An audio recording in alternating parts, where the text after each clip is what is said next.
Bonjour tout le monde. Alors on se retrouve pour la présentation d'un livre pour une fois, un livre qui s'appelle Le Grand Guide des Chakras. Donc c'est un livre du docteur Athéna Perakis, fondatrice de Sage Goddess. Alors je ne connais pas ça, aux éditions Améthyste. J'espère que vous allez bien, j'espère que vous passez un bon mois de juillet. Faites attention avec la canicule qui arrive. Vous pensez à bien vous hydrater et à pas rester trop longtemps au soleil. Et voilà, remettez-vous à l'ombre, à la fraîcheur, prenez des douches. Et puis hydratez-vous beaucoup. Et nous, on se retrouve pour parler de ce livre. Donc, j'ai reçu de Alliance Magique donc ce livre-là et 12 concepts pour mieux vivre votre spiritualité. Donc c'est un tout petit livre, hein, celui-là par contre. Donc vous voyez, il est vraiment tout petit. J'ai pas encore commencé à le lire réellement. J'ai regardé simplement le premier chapitre, mais en fait j'étais vraiment très curieuse de travailler avec celui-là. D'ailleurs, je leur ai dit que j'avais vraiment, il m'attirait bien ce livre. Et du coup, ils ont eu la gentillesse de m'envoyer, donc je les remercie pour ça. Et du coup, on va regarder un petit peu justement ce grand beau livre, voilà. Et puis on va on va commencer par lire un petit peu le dos du livre. Alors, exploitez le pouvoir de vos centres énergétiques. Vos chakras sont les centres énergétiques qui font la transition entre le monde visible du corps physique et le monde invisible de l'énergie. Mentionné pour la première fois dans les textes anciens hindous et étudié depuis des milliers d'années dans de nombreuses traditions spirituelles, dont l'acupuncture, la méditation, le yoga, les chakras détiennent la clé de notre bien-être. En mettant à profit le pouvoir de nos chakras, nous pouvons mener une vie plus saine et plus équilibrée et aussi plus riche. Et donc le prix est de 24 €. Donc on a une petite présentation de l'auteur, donc qui est chercheuse en métaphysique et créatrice du plus grand compendium de ressources en métaphysique sur Internet. Et ce site qui s'appelle sagegoddess.com traite des 9 chakras principaux que nous pouvons utiliser pour l'équilibre, la guérison et la manifestation. Ce guide explique comment et pourquoi divers cristaux, huiles essentielles et plantes sacrées contribuent à renforcer chaque chakra. Donc voilà, on a tout ça, on a beaucoup de choses. Donc on va passer tout de suite au contenu du livre parce que c'est vraiment ce qui est très intéressant. Donc on commence donc avec la présentation, la page de pub et de je dédie. On a le chapitre, donc voilà, on a tout ça. On a beaucoup de jolies couleurs ici. Et ensuite, on a le prologue. Donc, on a une explication sur l'objectif du livre, pourquoi les chakras sont importants, qu'est-ce qu'on va voir, qu'est-ce qu'on va retrouver dans le livre, sur quoi on se concentre. D'ailleurs, on nous dit, et ça m'a beaucoup plu, que on doit penser à nous comme si on était le mât des arcanes majeures du tarot, c'est-à-dire prêt à embarquer dans une nouvelle aventure et en fait conscient qu'on a besoin aussi de transformer certaines choses et de peut-être rééquilibrer certaines choses. Donc j'ai beaucoup aimé parce que vous allez le voir, en fait il y a un parallèle aussi entre les chakras et le tarot, donc ça forcément ça m'a plu. Et puis on a introduction, qu'est-ce qu'un chakra? Donc elle nous explique ce que c'est un chakra, donc qui vient du mot roue ou disque, voilà, donc il y a beaucoup de choses. Donc après elle explique pourquoi l'énergie elle coule constamment par rapport à ces chakras, pourquoi ça passe par là, et ensuite on a des exercices d'intégration. Donc ici on a un exercice d'intégration, ressentir les empreintes ancestrales. Donc moi j'ai fait l'exercice et j'avoue que j'ai eu énormément de sensations, j'ai eu énormément de ressentis. D'ailleurs j'ai ressenti des choses où je pensais pas que ça allait réagir, donc c'était assez rigolo. Et puis c'est vrai qu'on se laisse guider et c'est arrivé assez souvent. Donc là on a vraiment la méditation expliquée pas à pas. Et puis après on a l'explication des fois enfin moi en tout cas j'ai eu des phrases en fait où je me disais bah oui c'est ce que je viens de ressentir, donc maintenant je comprends. Donc après on a vraiment le fonctionnement, donc comment l'énergie se déplace, les étapes pour équilibrer les chakras, comme par exemple évaluer la circulation énergétique, exercice, donc après pareil, exercice pour évaluer justement nos chakras. Ensuite, on a aligné la circulation, et là c'est pareil, exercice, tisser le fil de guérison. Et enfin, activer la circulation, et on a un exercice pour activer la circulation. Donc tout ça, c'est juste l'introduction. Donc vous voyez déjà, rien que dans l'introduction, il y a énormément de choses. Et puis on passe au premier chakra. Donc chaque chakra commence par une grande page colorée comme ça. Et le premier chakra qu'on va travailler, c'est le chakra de l'étoile de la Terre qui s'appelle Vasundhara. Donc, on commence avec le chakra de l'étoile de la Terre. Donc, elle nous explique où est-ce qu'il est, à quoi il sert. Ensuite, on a l'exercice d'intégration, donc induction au chakra de l'étoile de la Terre. Donc, on a toute une méditation en fait à suivre. On doit appeler en fait l'énergie comme si pour lui dire qu'on va commencer à travailler avec elle, et ensuite on a juste à suivre. Donc là la méditation, donc on nous demande d'amener toujours au moment présent. Ensuite on porte attention à nos pieds, on imagine qu'on est dans un bois, etc., etc. Et puis on finit toujours par Amen à haut, il en est assis. Voilà. Et quand j'ai fait cette méditation-là, en fait, là où j'ai eu le plus de ressenti, c'est vraiment au niveau des épaules, où il y a vraiment le côté de je vais une lourdeur sur les épaules, c'était vraiment très lourd. Et en fait, en lisant donc après, un peu plus loin, l'explication, en fait, elle explique que quand on se connecte à ce chakra-là, donc qui est situé à peu près 30 cm en dessous de nos pieds, en fait, on permet déjà d'aller chercher l'énergie de la Terre, mais aussi de donner à la Terre tout ce qui est pesant, tout ce qui est trop lourd à porter pour nous. Et donc, ça m'a beaucoup fait rire, en fait, de lire ça après coup, alors que c'est exactement ce que j'avais ressenti. Donc, c'est là où je me suis dit, bah, finalement, c'est la première méditation, je me suis dit, bah, voilà, ça a du sens, c'est concret, c'est pertinent, et effectivement c'est pas quelque chose, encore un livre sur les chakras de plus qui finalement fait pas de temps travailler. Ensuite on a les correspondances, donc on a un petit résumé ici, mais en fait on va les développer plus tard. Et ensuite, très intéressant aussi, on a questions de réflexion pour le chakra de l'étoile de la Terre. Donc on a vraiment toute une série de questions, donc en général on en a 3, mais dans chaque thème en fait on a des sous-questions. Donc moi je me suis pris mon petit carnet, vous voyez, comme d'habitude, quand je fais mes exercices. Donc là vous voyez c'est le 3 déjà, mais il faut savoir que j'ai encore 2 pages avant. Donc on a vraiment des exercices de réflexion sur chaque chakra. Et puis par exemple la première question, ça va être: quelle sagesse les cristaux et les esprits des minéraux peuvent-ils vous apporter? Et puis on répond vraiment de manière instinctive, donc ça fait travailler l'intuition, ça fait aussi travailler le côté de je laisse le mental de côté, et je réfléchis par rapport, enfin je réponds par rapport à ce que moi je ressens et par rapport à ma vision, ma vérité. Et si c'est pas parfait, c'est pas très grave finalement, mais ça fait vraiment avancer, et je trouve que ça permet vraiment de faire un travail sur le chakra et de comprendre son utilité, de comprendre pourquoi on doit le travailler. Et ça c'est très intéressant, parce que c'est vrai que des fois on nous dit par exemple on va travailler le chakra du plexus solaire, mais finalement on sait pas trop à quoi il sert. Donc là au moins on a une espèce d'auto-questionnement qui nous invite à vraiment conscientiser et réfléchir sur le chakra qu'on travaille et pourquoi on le travaille. Donc ça c'est encore quelque chose d'intéressant. Ensuite on passe à la déesse du chakra de l'étoile de la Terre. Donc là on a toujours des superbes illustrations des déesses qu'on va rencontrer.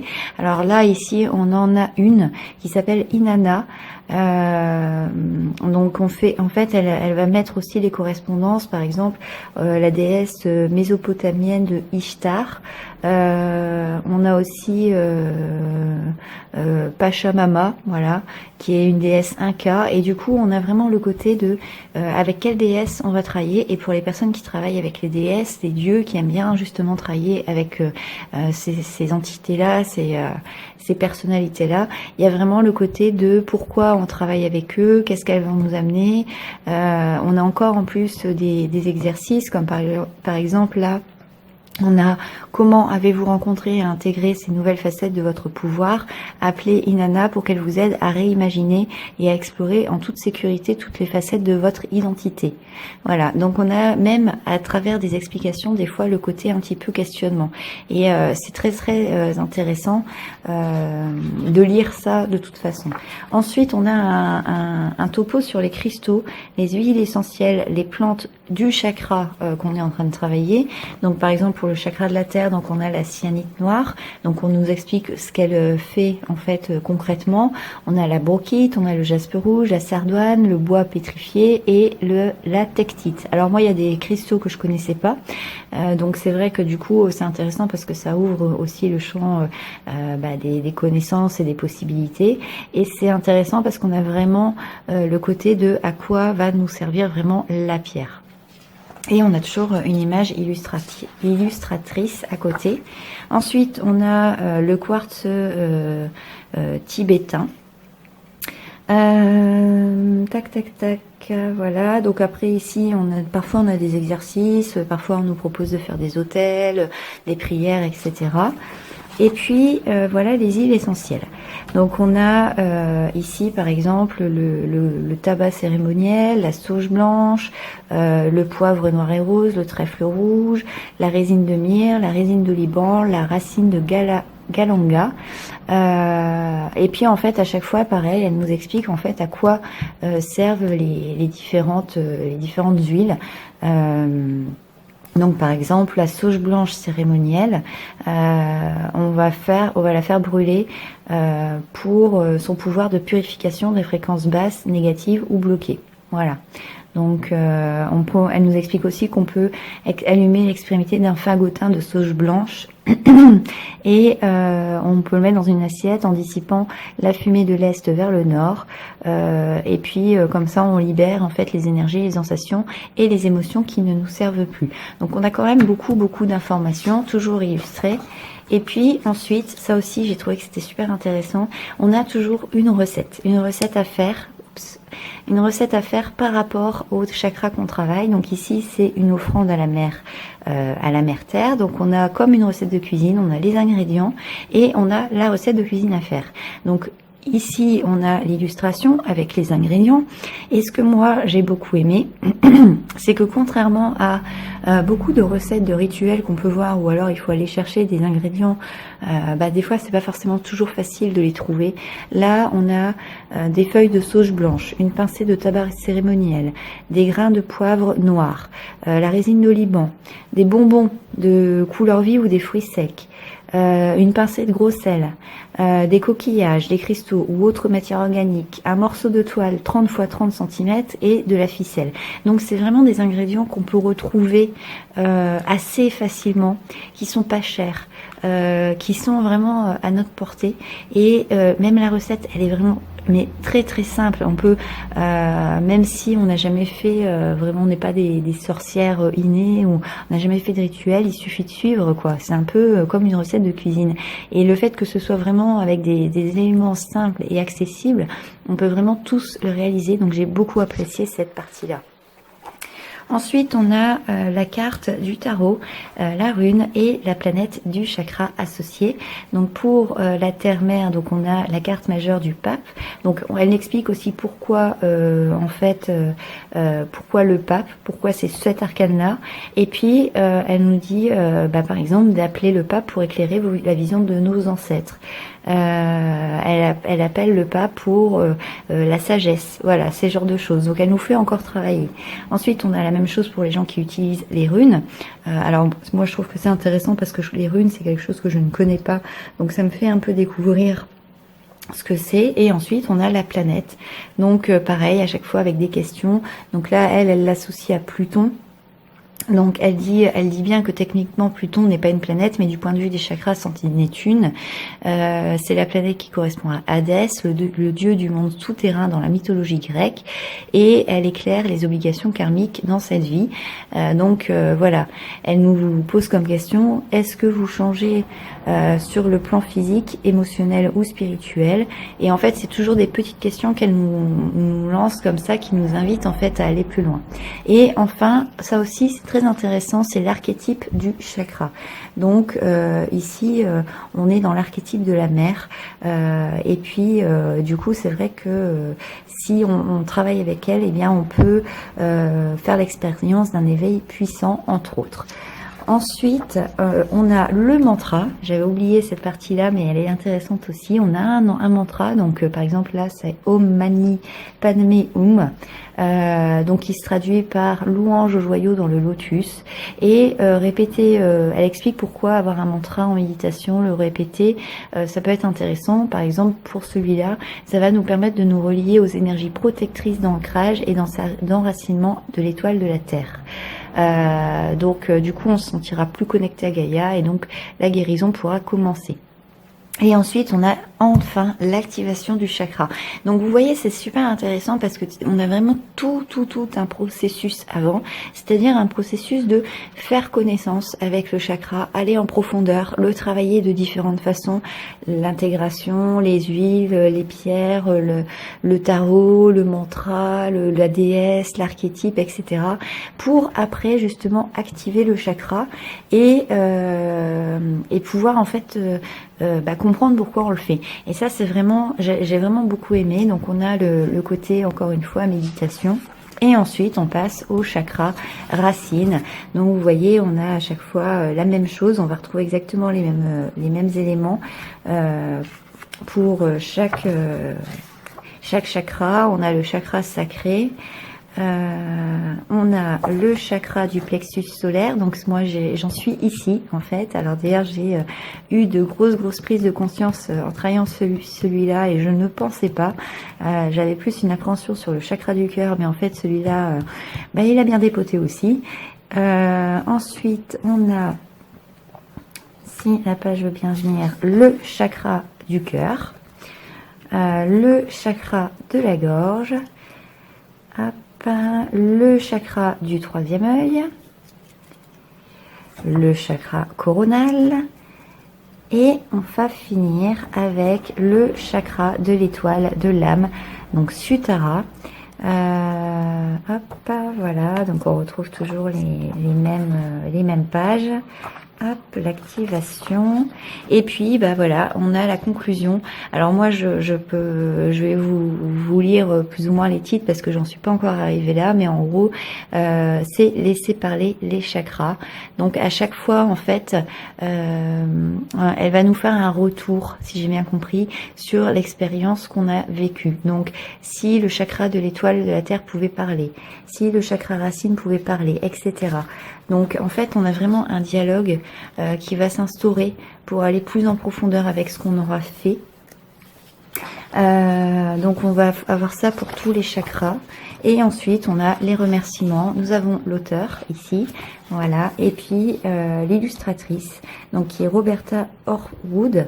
Voilà, avec ici l'index. Donc là, on va retrouver vraiment tous les pierres qui vont être citées, les chakras, etc. Et puis, voilà.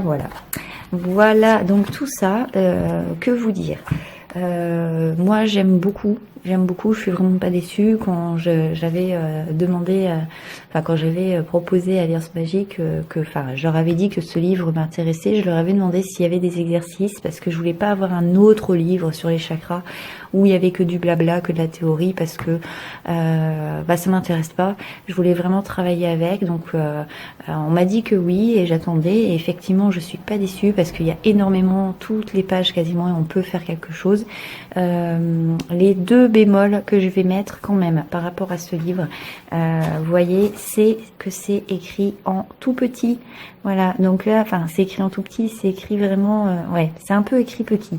Pour moi qui ai pas de problème de vue, c'est vrai que ça va, mais c'est vrai que je me dis que fallait pas que ce soit plus petit, quoi, parce que du coup, c'est vrai que c'est vraiment on va dire la limite moins de trop petit. Donc c'est vraiment au début il y a eu un temps d'adaptation parce que maintenant c'est vrai qu'on a des livres où c'est toujours écrit en gros et là c'est écrit plus petit que d'habitude, donc c'est un petit peu déstabilisant au départ, mais bon ça va, hein, c'est lisible, il n'y a pas de souci. Et la deuxième chose que je trouve un peu dommage, mais là c'est un peu compliqué de faire autrement, c'est au niveau des méditations. Donc vous voyez là ici on a la chakra racine, donc induction du chakra racine, donc c'est le premier exercice, et puis on a la méditation donc qui fait tout ça. Voilà, mais c'est vrai que du coup on est obligé de lire. Donc pour les personnes qui ont qui aiment bien faire leur méditation fermée et se laisser porter au gré du vent, la seule solution c'est de la lire intégralement. Mais moi j'aime bien vraiment suivre en fait les étapes et du coup en fait je fais le premier et après je reviens pour lire et du coup je m'arrête en fait à chaque fois. Donc c'est un peu dommage et je pense que ça aurait été judicieux de mettre un petit CD audio, pas grand chose, ou alors un lien sur un site internet avec un code ou quelque chose comme ça, pour qu'on ait en fait les méditations de manière audio, pour qu'on puisse en fait avoir exactement ce qui est écrit, hein, c'est la même chose, hein, mais avoir le côté lecture, le côté lu. Et du coup, on n'était pas obligé en fait de revenir et de suivre le livre, parce que c'est vrai que ça coupe un petit peu. Donc c'est vraiment le point en fait qui le petit bémol en fait que je mettrais à ce livre, mais c'est vraiment pas grand chose parce que à côté de ça, il est vraiment super beau, il est très très bien illustré. Au niveau des déesses, elles sont juste super belles. Là, on a la prêtresse Kali, on a